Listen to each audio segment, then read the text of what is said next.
But okay, so back in the day, I mean, that was a pretty crazy time though. Like, how close did you stay to Future as his career started to explode, or like, you know, because it's always weird being friends with a rapper as they start to take off. Yeah. Because on one hand, you could just go kick it with them all the time and just be there, but then at the same time, you know, you're your own man, you're your own hustler, For sure. you got your own ambitions, and sometimes it can be kind of boring just kicking Sitting it there, yeah. while this Yeah. guy's doing his thing, and you're just thinking about the moves that you want to make, you know. I mean, cause you know, I popped first, like international, cause you know I signed to Universal 2009, 10. Okay, that early, all right. Okay, I was like the first dude out of Atlanta with 6, 7 songs on the radio without a deal. Mm-hmm. You know, and so it was like, it was weird at first, cause it was like, yeah, man, like we was together every day, me, Future, Scooter, everywhere we go. Then it was kind of a situation where I let Young L.A. come a part of the Black Amigo. Mm-hmm. Young L.A., you know, he had the Ain't That song with T.I. Right. And, you know, he like, don't I be with J Money serving everybody. I interviewed him as well, yeah. Yeah, that was one of my biggest shout-outs. Like, Yeah, because as soon as I hear your name, that's the first thing I think of, is that bar. Yep, that bar. Huh. Or if people say the first name, last name. That too, yeah. Okay, so it was like when I popped first, it was like, boom, I'm going places. And like you said, it might be like, yeah, man, we got this going on too. And then it was kind of when I let Young L.A., like, kind of like, you know, rep the Black Amigo. I was doing it from a different standpoint. We all street niggas. This nigga signed the Grand Hustle T.I. And you know around that time, T.I. was like Jay-Z. You feel what I'm saying? So me, I was looking at it like, damn, if I let him in on Black Amigo, we got this national look. But they weren't feeling that shit.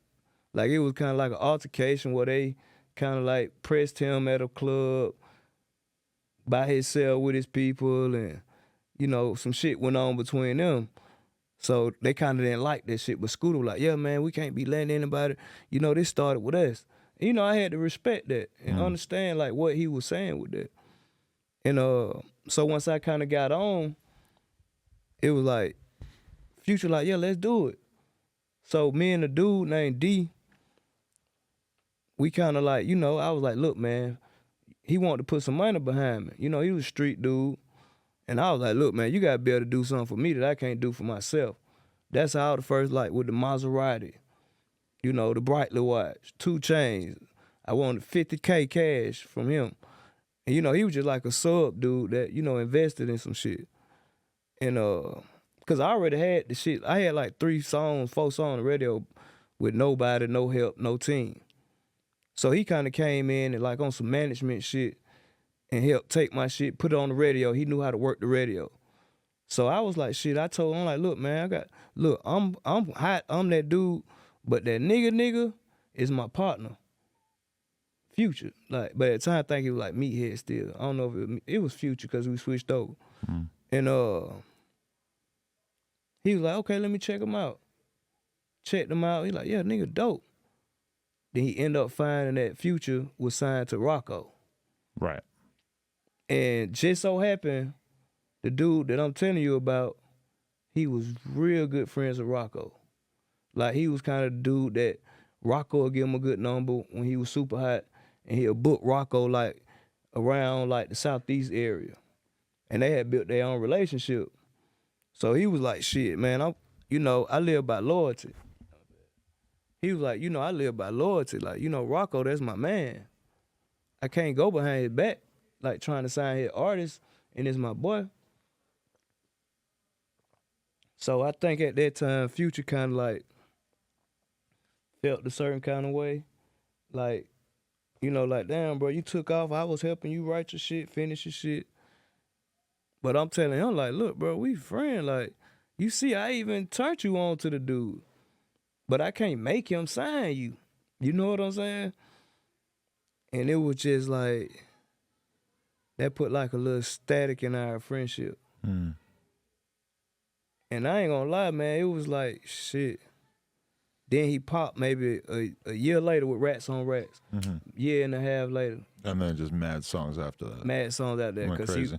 He the GOAT. He been it before. Right. Like, I thank God I seen it before anybody seen it. How many niggas that say they that nigga will tell you that another nigga used to write to finish their verses? Mm. I'm telling you that. And people look at me as the sauce god, that nigga, that guy. And before I got to where I'm at now with it, he used to help me, like, he would never just do it because he wanted me to learn. So he'll, like, start it off for, hey, look, you should say this right here, say this, or help me with a bar. Because, you know, any rapper know sometimes it might be just that one bar you need to help you finish the whole shit. Mm-hmm.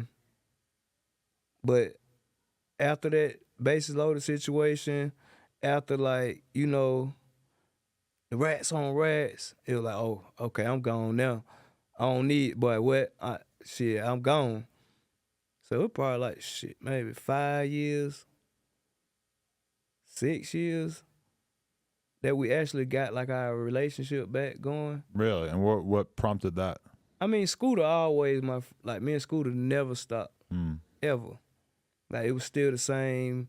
And then, you know, all his people like Ty, the boy G, like, all these still were my people, you know what I'm saying? Like, So back in the day Scooter was like signed to Future, right? And never signed to him. so he wasn't signed to him, but then Back in Scooter the signed day- to Gucci, right? Back in the day, Scooter was the one had the budget. Right. And he the one was kind of, his dude, Ty, he kind of was helping put money behind all of us. Me, Scooter, and Future. Okay. But do you know if he like signed to Gucci? It never was a sign. Because at that time Gucci was just doing like one-off mixtapes with people type shit, right? Yeah, see, people didn't know. Remember when Gucci was like, I'm signing Dolph, Yes. Scooter, Pee Wee Longway. So many legends came up Yeah. at that time. Yes.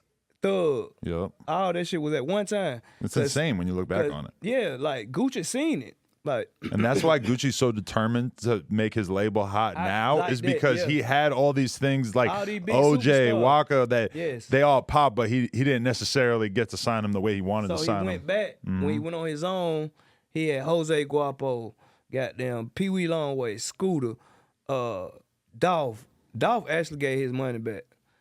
Like, nah, seriously. Really? Yeah, you know, Dolph was my main man. Like, you can Google it. Like, Dolph my main man. Like, Gucci had got, I think, Dolph like 150. But people don't know the money that Gucci was giving everybody, it was QCP. Oh, really?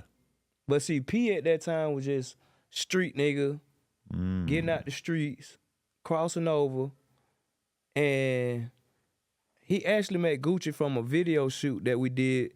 Like, P had an artist before any of this shit called Dirty Dave. And P was putting money behind Dirty Dave. So P was like, hey, man, how much you think Gucci would charge us to get on the verse with my artist? So I'm like, shit, I call Wop. He gonna do whatever for me. You know, at this time, they when Guwop losing his phone, because it was like 2011, 12 maybe. When Gucci was going through his his period of his time. period, yeah. He was going Gucci through it, lose yeah. phones, you can't really contact them. Yeah. Only person getting in contact with him was Zaytoven. So I was like, shit, I got him. So I think Gucci, at this time, he needed the money because he was on his grind.